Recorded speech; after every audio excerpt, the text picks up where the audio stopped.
The inventor of the Nexat harvester is truly a genius. This is a multifunctional modular agricultural machine made in Germany, and it is currently the world's largest wheat harvester. It can harvest about 49.5 acres of wheat per hour, equivalent to a full day's work for traditional equipment. Nexat is equipped with two 550-horsepower Liebherr turbo diesel engines and a 50.8-foot wide header. Its grain tank has a capacity of 9,510 gallons, and the unloading speed reaches an astonishing 158.5 gallons per second.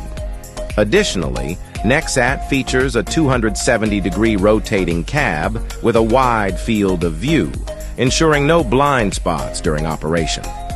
Even more impressive, it can switch between different modules in just 10 minutes, providing plowing, sowing,